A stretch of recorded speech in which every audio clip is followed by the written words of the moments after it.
Bismillahirrahmanirrahim. Assalamualaikum warahmatullahi wabarakatuh.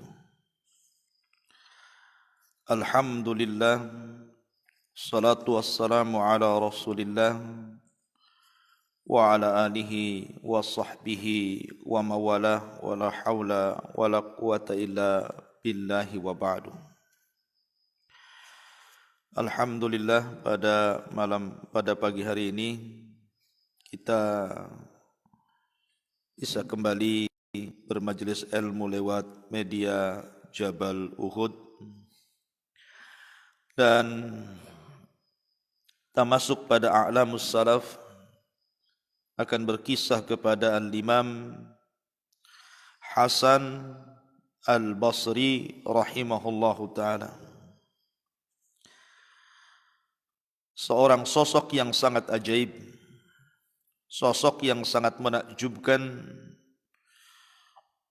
dalam kisah-kisahnya, patut ditiru, dicontoh dan dijadikan teladan. Siapakah Hasan Al-Basri? Namanya, tempat lahirnya, pujian para ulama kepadanya, kemudian ibadahnya, kemudian ilmunya, kemudian juga mihnah atau ujian yang Allah timpakan kepadanya, termasuk siapa guru-gurunya, siapa murid-muridnya, apa saja perkataannya, kemudian bagaimana wafatnya. Maka beberapa menit ke depan kita akan ringkas siapa Hasan Al-Basri rahimahullahu ta'ala. Hasan Al-Basri rahimahullahu ta'ala namanya adalah Al-Hasanu ibnu Abil Hasani. Al-Hasanu ibnu Abil Hasani. Wasmuhu Yasar Al-Basri. Namanya adalah Yasar Al-Basri, kunyahnya Abu Sa'id, Maula Zaid ibn Thabit. Ada yang mengatakan Maula Jabir ibn Abdullah. Hasan Al-Basri ini lahir 2 tahun sebelum wafatnya Umar ibn Al-Khattab. Artinya bahwa Hasan Al-Basri ini berjumpa dengan kibarus sahabat, kemudian berjumpa dengan sigharus sahabat, kemudian berjumpa zaman yang tidak ada sama sekali sahabat. Dia berjumpa dengan 3 generasi yang berbeda: kibarus sahabat, sigharus sahabat, dan kibarut tabi'in, ketika para sahabat sudah tidak ada lagi. Artinya dia menyaksikan perubahan-perubahan manusia kala itu. Makanya dia paling paham dengan fatwa dan kondisi, karena dia hidup di zaman kibarus sahabat, bagaimana mereka. Kemudian setelah itu hidup di zaman sigharus sahabat, sahabat kecil, dan tahu mereka. Dan juga hidup di zaman para tabi'in, sehingga dia menguasai kondisi. Ya. Ma'asyiral muslimin yang dimuliakan Allah subhanahu wa ta'ala. Hasan Al-Basri ini bapaknya adalah seorang budak. Jadi suatu ketika Islam menyerang di daerah Basrah sana, ada perang besar ke daerah Syam, dimenangkan kaum muslimin, dan salah satu yang ditawan adalah ayahandanya Hasan. Ayahandanya Hasan Al-Basri tertawan, kemudian dibawa ke Madinah. Sesampainya di Madinah, kemudian dia menikah dengan seorang budak wanita, jariyah. Akhirnya dari pernikahan keduanya lahirlah Hasan Al-Basri, menunjukkan bahwa bapaknya budak, ibunya juga budak. Kemudian anaknya Hasan menjadi alim ulama besar, menunjukkan bahwa nasab itu tidak mempengaruhi kemuliaan. Bahkan Rasul mengatakan, man batta'a bihi amaluhu lam yusri' nasabuhu. Kalau lambat amalnya tidak bisa dikejar nasabnya. Karena nasab itu bukan syarat kemuliaan. Jadi tidak perlu berbangga dengan nasab. Karena bangga nasab itu bagian daripada adat istiadat jahiliyah. Kata Nabi SAW, arba'un min umuril jahiliyati la yatrukuhun. Salah satunya adalah al-fakhru bil ansab, bangga dengan nasab. Lihat Hasan al-Basri tidak punya nasab baik. Dia ibunya budak, bapaknya juga budak yang dimerdekakan. Tetapi tidak menjadi penghalang anaknya Hasan al-Basri menjadi alim ulama tabi'in. Bahkan sebagian para ulama di zamannya seperti Abu Ja'far as-Sadiq mengatakan bahwa al-Imam al-Hasan yushbihu kalamuhu kalaman Nabi. Ucapannya itu persis seperti ucapan Nabi katanya. Karena bijaknya, indahnya, susun katanya, retorikanya, sampai dikatakan yushbihu kalamuhu kalaman Nabi. Kalamnya itu persis seperti kalam Nabi. Ma'asyiral muslimin yang dimuliakan Allah Azza wa Jalla. Imam Zahabi rahimahullahu ta'ala mengatakan, ketika memberikan pujian kepada Al-Imam Hasan al-Basri rahimahullahu ta'ala, bagaimana pujian para ulama yang sangat mengalir yang diarahkan kepada Hasan al-Basri rahimahullahu ta'ala. Kata beliau, Al-Imam Az-Zahabi rahimahullahu ta'ala, kana rajulan tammu syakli. Kana rajulan tammu syakli. Beliau adalah seorang laki-laki yang sempurna bentuknya. Wa kana minas saj'an. Orangnya berani. Jadi Hasan al-Basri ini walaupun dikenal ahli zuhud, ahli wara, ahli hadis, tetapi dia orang yang kasratul jihad, orang yang banyak jihad. Jadi kalau dia di medan peperangan itu, maka orang-orang sangat mengandalkan Hasan al-Basri untuk maju paling depan. Kalau di medan jihad gitu ya. Tapi kalau di medan mau'idhati al-mawaid, nasihat-nasihat, maka dia orang yang paling berpengaruh kata-katanya, sehingga kalau ada orang mendengar dia bicara bisa menangis. Jadi luar biasa Hasan al-Basri rahimahullahu ta'ala ini.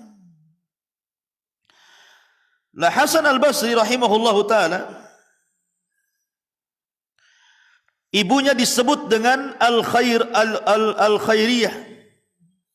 Ibunya disebut al-khairiyah dan bapaknya disebut Yasar.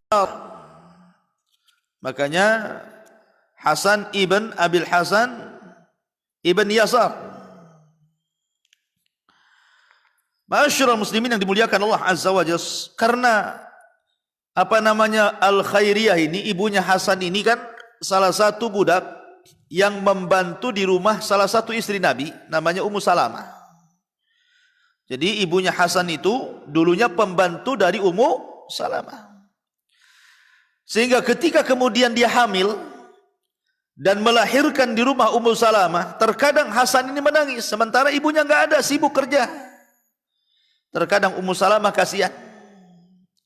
Kemudian kasihan akhirnya diambilnya kemudian disusuinya. Menunjukkan apa? Bahwa Hasan al-Basri itu juga adalah anak susuan dari istri Nabi SAW, Ummu Salamah. Luar biasa ya. Makanya dikatakan para ulama, air susunya adalah air susu syarif yang mulia. Kenapa? Karena disusui oleh salah satu istri Nabi SAW, Ummu Salamah.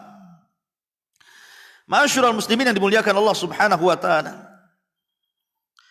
La Hasan al-Basri rahimahullahu ta'ala, setelah kemudian dia besar dan menjadi ulama, dia pun sebagaimana ulama yang lain rihlah.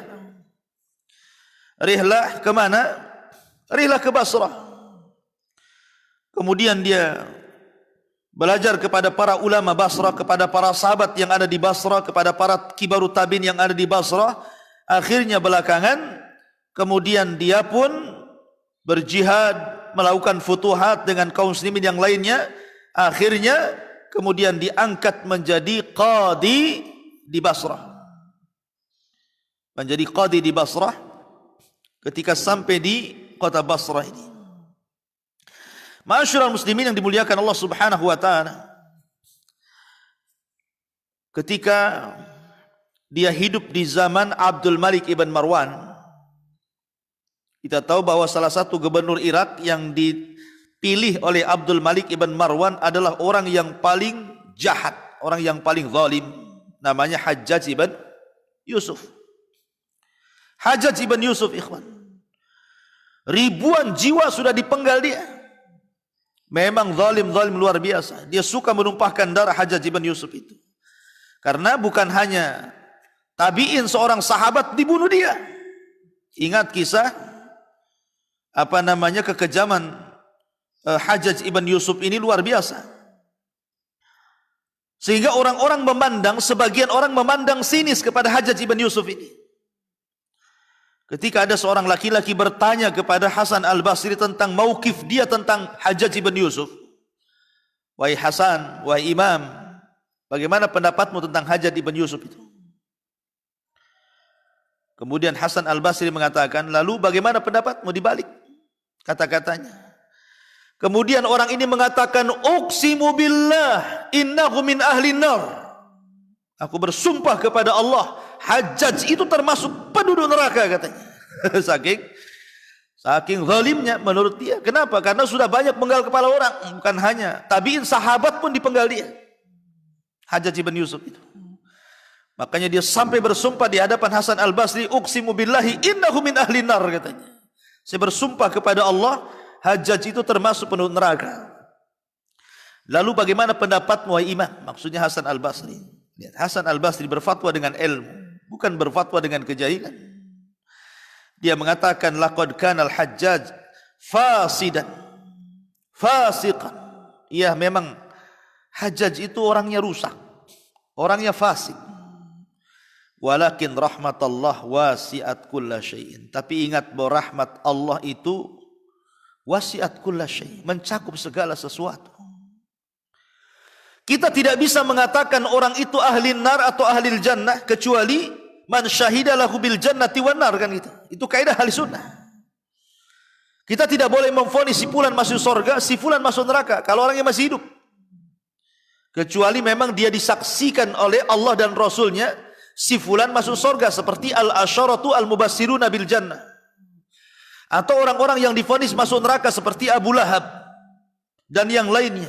Tapi kalau tidak ada vonis surga dan neraka, maka ahli sunnah mengatakan dilarang memvonis si fulan min ahlil jannah atau min ahli nar illa man syahida lahu bil jannati wan nar. Makanya dia mengatakan walakin rahmatallah wasi'at kulla syai'. Ya, memang Hajjaj itu rusak, Hajjaj itu fasik, akan tapi rahmat Allah itu luas, mencakup segala sesuatu. Bisa saja di akhir hayatnya dia tobat. Karena dalam kebengisan Hajjaj itu orangnya tidak pernah korupsi. Coba bayangkan, kalau dia mau korupsi, kaya dia. Tapi Hajjaj itu baik kepada ahlul Quran, karena dia hafal Quran. Hafal Quran yang suka menumpahkan darah itulah Hajjaj ibn Yusuf itu. Gitu. Dia hafal Quran, cinta dengan Quran. Bahkan orang yang hafal Quran itu disumbang dia, tapi dia suka menumpahkan darah. Dan dia tidak suka korupsi, dia mati miskin. Ya. Ma'asyiral muslimin yang dimuliakan, jadi ada sisi baiknya. Suatu ketika, subhanallah, ketika Hajjaj ibn Yusuf mendengar ada beberapa para ulama desas-desus pembantaian, pembangkangan terhadap penguasa Abdul Malik ibn Marwan. Kan ulama banyak yang meninggal tuh. Nampak saja ada ulama yang bangkang pemerintah, penggal semuanya. Tak kisah dia siapa. Lah rupanya Hasan al-Basri ini salah satu ulama yang terfitnah dengan adanya desas-desus itu. Dipanggil. Dan ketika itu Hasan al-Basri sudah menggunakan bahasa kitanya, sudah pasrah. Pasti ini saya pulang tinggal nyawa, tinggal nama gitu ya. Sudah nggak ada nyawa lagi. Tapi Hasan al-Basri pembenar. Ketika dipanggil oleh Hajjaj ibn Yusuf, maka dia melangkah dengan tenang. Subhanallah. Ya. Allah lindungi dia. Ketika sampai saja, padahal Hajjaj sudah bersumpah akan membunuh Hasan al-Basri. Tapi ketika sampai di majlis, rupanya Hasan itu punya pamor, haibah. Mungkin bahasa kita ini punya karismatik yang luar biasa. Nampak saja itu sudah wah gitu kan. Akhirnya apa? Berikan jalan kepada Abbas Sa'id. Berikan jalan kepada Abbas Sa'id. Kemudian terjadilah dialog di situ. Salah satu nasihat Hasan al-Basri kepada Hajjaj, ya Hajjaj, kam kana bainaka wa baina Adam minal ad. Wahai Hajjaj, berapa banyak jarak antara dirimu ke Adam yang telah lewati dari nenek dan buyut kamu itu berapa jumlahnya? Maka Hajjaj mengatakan, la adri, saya tidak tahu. La adri, tidak tahu. Hum matu, mereka sudah mati semua, saya tidak tahu. Maka katanya, Hasan al-Basri mengatakan, idzan fa'tabir bihim. Kalau kamu tidak tahu jumlah berapa kakek buyutmu dari semenjak zaman kamu sampai Adam alaihi salatu wasalam, dan kau katakan mereka sudah mati, maka ambillah pelajaran dari kematian itu bahwa engkau juga akan mati. Maksudnya jangan, sudah hentikan, jangan suka menumpahkan darah. Kau akan mati dan akan dipertanggungjawabkan di hadapan Allah. Hajjaj hanya, bahasa kita terangguk-angguk saja gini. Akhirnya karena banyak sekali nasihat-nasihat yang didapat oleh Hasan al-Basri, dari Hasan al-Basri kepada Hajjaj ini, akhirnya lembut pula Hajjaj ini hatinya. Kemudian akhirnya Hasan pun keluar dengan selamat. Dan ketika itulah maka Hajjaj sangat suka dengan Hasan al-Basri. Karena Hasan al-Basri itu tidak pernah ikut cawe-cawe berpolitik sebenarnya. Dia murni ulama, thalabatul ilmi, belajar, mengajarkan ilmu, dia tidak peduli dengan politik. Kenapa pula dikait-kaitkan dengan pemberontakan? Justru dia yang paling keras melarang pemberontakan ketika beberapa ulama di zamannya itu menginginkan pemberontakan, karena ada sebagian orang yang kemudian cenderung kepada Abdullah ibn Zubair. Karena ketika itu kan ada dua kekuasaan. Di Hijaz, Madinah dikuasai oleh Abdullah bin Zubair, sementara di Syam dikuasai oleh Abdul Malik ibn Marwan. Jadi ada dua kekuasaan di zaman itu. Jadi ada yang pro Abdullah bin Zubair, ada pro Abdul Malik ibn Marwan masalahnya. Sehingga banyak gesekan perpolitikan di zaman itu. Tetapi Hasan al-Basri tidak terpengaruh dengan perpolitikan itu. Ma'asyiral muslimin yang dimuliakan Allah Azza wa Jalla, di antara manakibnya, suatu ketika datang 3 orang menemui Hasan al-Basri rahimahullahu ta'ala dan mengatakan, ya Hasan, kami sudah menikah lama tapi tak kunjung dikaruniai anak. Yang satu mengatakan, ya Hasan, kami sudah berusaha untuk mencari rizki tapi tak kunjung kaya. Yang satunya mengatakan, ya Hasan, desa kami paceklik, kering, kelontang, tidak ada hujan sudah lama. Bahkan tumbuhan mati, binatang hampir kelaparan, kami juga hampir kelaparan. Maka Hasan al-Basri hanya memberikan solusi satu kata-kata, istaghfiru rabbakum. Bertobatlah kalian kepada Rabb kalian. Kemudian dikatakan kepada Hasan al-Basri, ya Hasan, bagaimana kau berikan jawaban yang sama kepada orang yang sudah menikah enggak punya anak, kau katakan istaghfiru rabbakum. Kepada orang yang kemudian mencari nafkah enggak kaya-kaya, kau bilang istaghfiru rabbakum. Kepada orang yang tanahnya paceklik, tidak turun hujan, kering kelontang, kau katakan istaghfiru rabbakum. Apa maksudnya?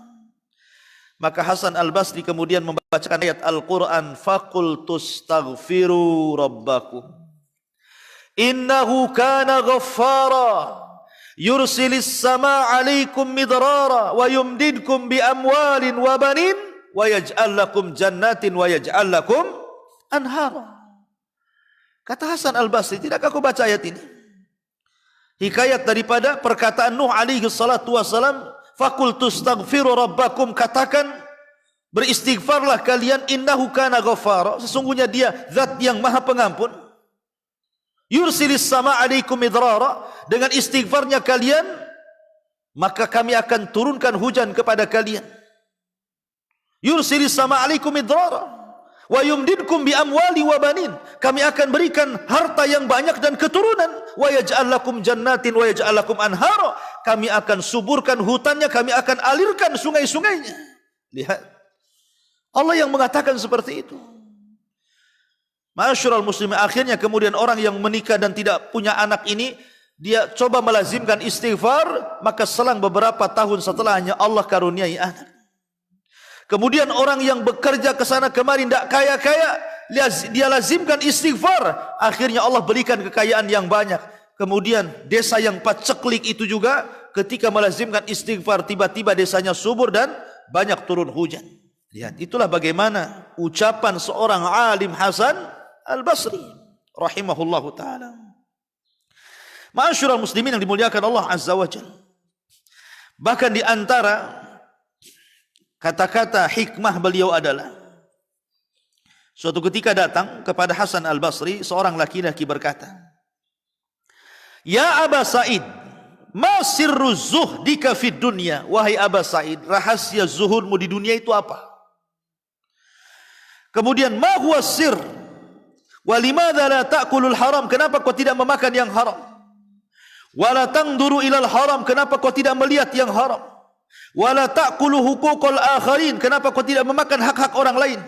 "Wala tata'ammal bil ghishi war riba?" Kenapa engkau menjauhi dusta dan riba? "La takdzib," tidak dusta.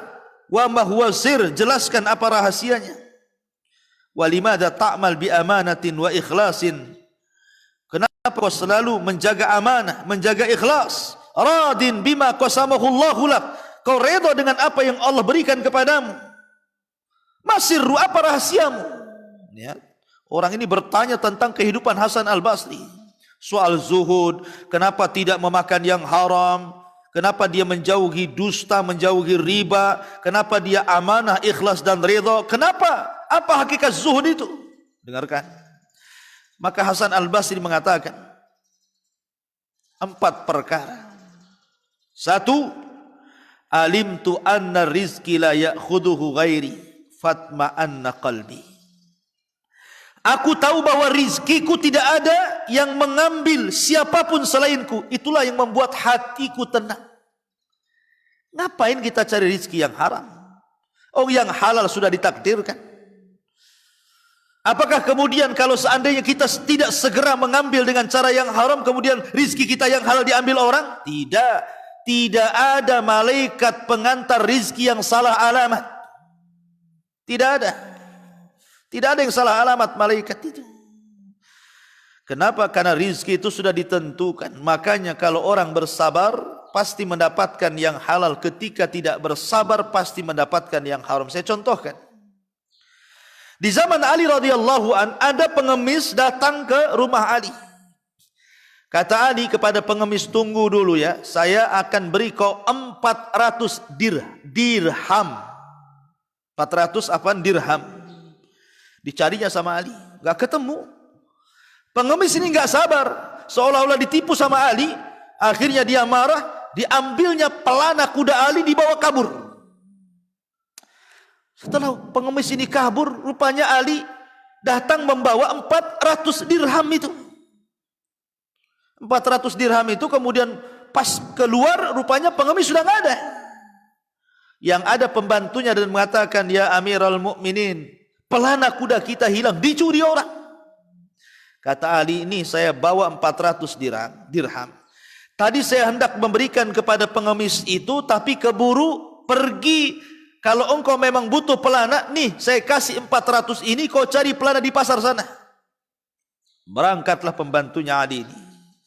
Sampainya di pasar ada orang jual pelana. Tawar, akhirnya dapat juga 400. Bawa pulang. Ketika Ali melihat pelana itu, dia takbir, Allahu Akbar. Ini kan pelana kita. Dari mana kau beli? Oh, dari si anu, sifatnya begini. Tinggi, panjang, hitam, pesek, macam-macam dijelaskan.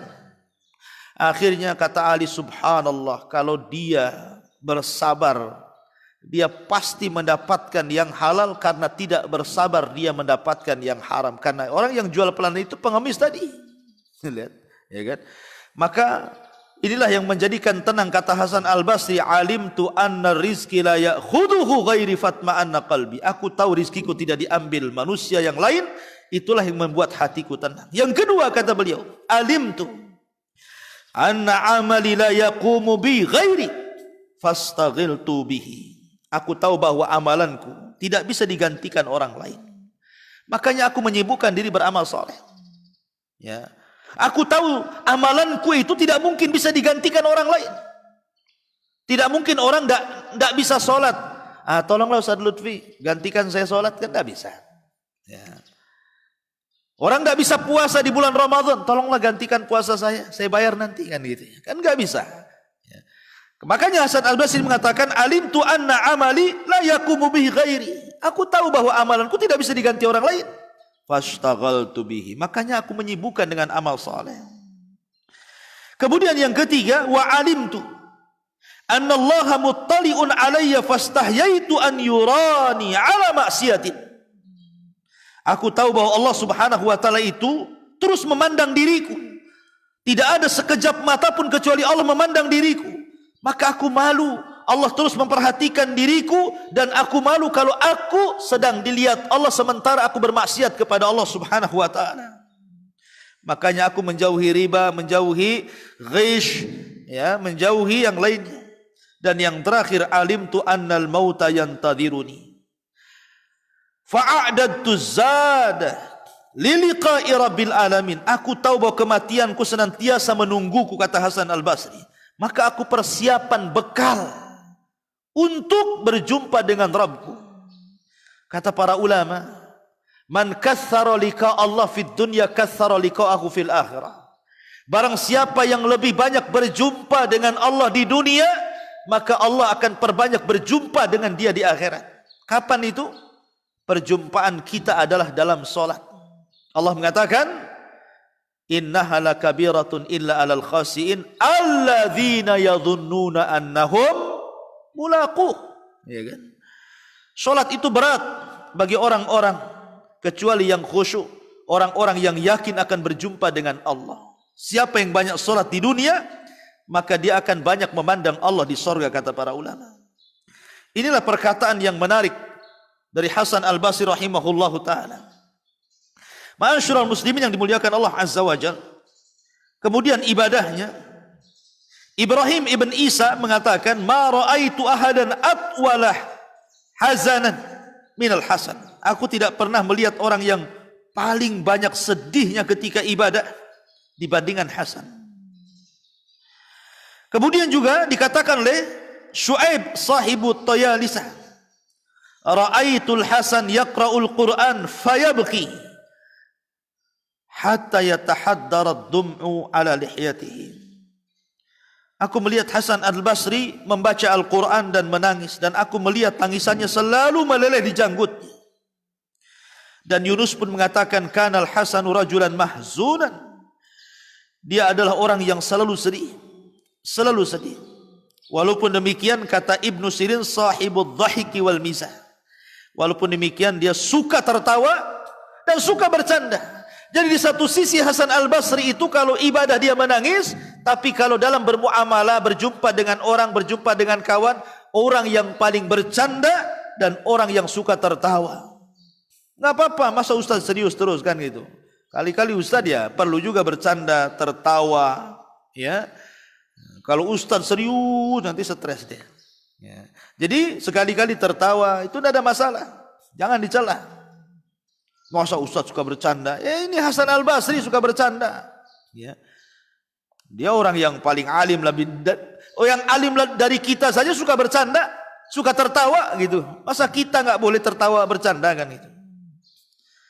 Ma'asyiral muslimin yang dimuliakan Allah Azza wa Jalla. Adapun ilmunya, Imam Qatadah, semalam kita sudah sebutkan kisah Imam Qatadah ibn Di'amah. Dia salah satu muridnya Hasan Al-Basri, ya. Orangnya buta, rambutnya panjang. Katanya Qatadah, kanal Hasanu min a'lamin nasi bil halali wal haram. Hasan itu orang yang paling pakar dan yang paling tahu tentang halal dan haram. Bahkan Bakar ibn Abdullah Al-Muzani mengatakan, man sarrahu an yanzura ila afqahi man ra'ayna falyanzur ila al-Hasan. siapa yang ingin melihat orang yang paling cerdas di antara kami, lihatlah Hasan al-Basri, katanya. Dan juga dikatakan oleh Khalid ibn Rabah, anna Anas bin Malik su'ila an mas'alatin. Suatu ketika Anas bin Malik ditanya tentang satu masalah, qala alaikum maulana al-Hasan. Tanya kepada Hasan, katanya. Lihat, Hasan ini bukan sahabat, Hasan ini tabi'in, ya. Tetapi ketika Anas bin Malik radhiyallahu an, sahabat Rasul, ditanya tentang masalah, kata Malik, tanya kepada mantan budak kami, Hasan. Qala, maka Anas mengatakan, inna sami'na wa sami'a wa hafidha wa nasina. Kami berdua, saya dengan Hasan, sami'na, sama-sama mendengar. Dia juga mendengar, tapi dia hafal, kami lupa. Lihat Anas bin Malik. Dia orangnya cerdas, hafal, tapi kami lupa, katanya. Dan ini cukup rekomendasi dari Anas bin Malik, luar biasa ya. Dia sahabat Nabi masalahnya, gitu ya. Mengatakan seperti itu. Dan dia seorang sahabat Nabi, berarti memang Hasan ini bukan kaleng-kaleng. Apalagi kaleng kongguan. Gitu ya. Masyarul muslimin yang dimuliakan Allah Azza wa Jalla. Di antara fitnahnya adalah fitnah Ibnu Ash'ash. Kita tahu bahwa Hasan ini adalah mu'aridan lil khuruj alal Hajjaj ma Ibni Ash'ash. Kita tahu bahwa di zaman Ibnu Ash'ash terjadi fitnah khuruj, pemberontakan kan, kepada Abdul Malik ibn Marwan. Lah Hasan ini tidak mau ikut-ikut dalam pemberontakan itu. Tidak mau ikut-ikut. Ya. Sehingga kemudian dia dicela oleh para ulama di zamannya, dan dia difitnah oleh penguasa bahwa dia akan memberontak. Begitulah posisi para ulama ya. Hasan al-Basri rahimahullahu ta'ala.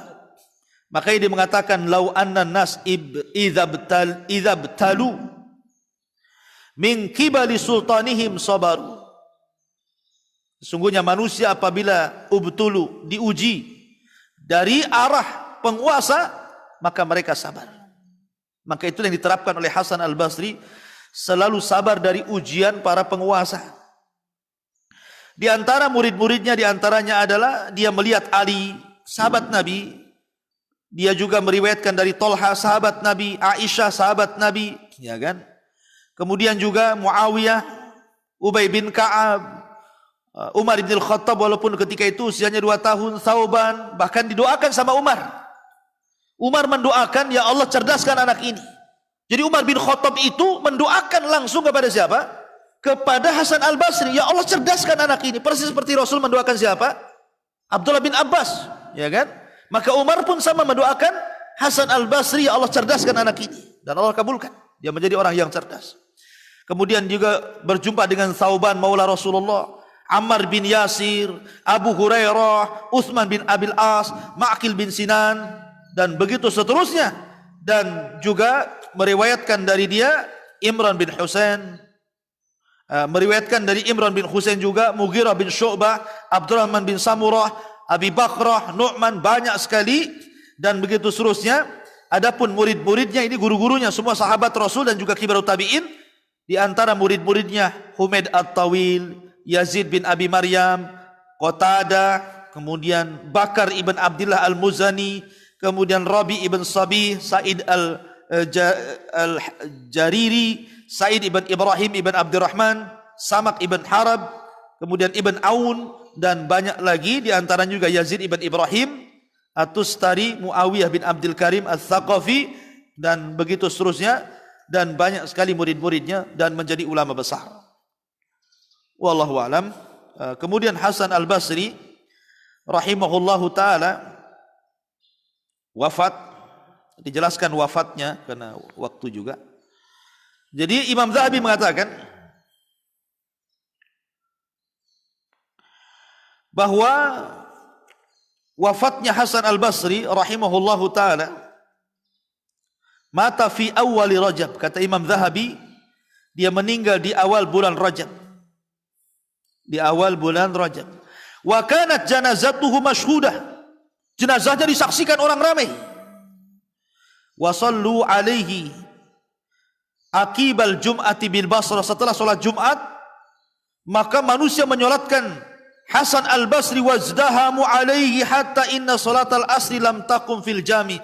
Karena saking banyaknya sehingga dari mulai Jumat sampai asar. Sampai asar mendekati maghrib lagi. Saking banyaknya orang menyolati sampai nggak ada sholat asar di situ. Gitu. Jadi sholat asarnya di luar karena habis sholat asarnya orang luar datang nyolatin. Jadi nggak sempat yang di masjid itu sholat asar. Saking banyaknya orang. Subhanallah ya.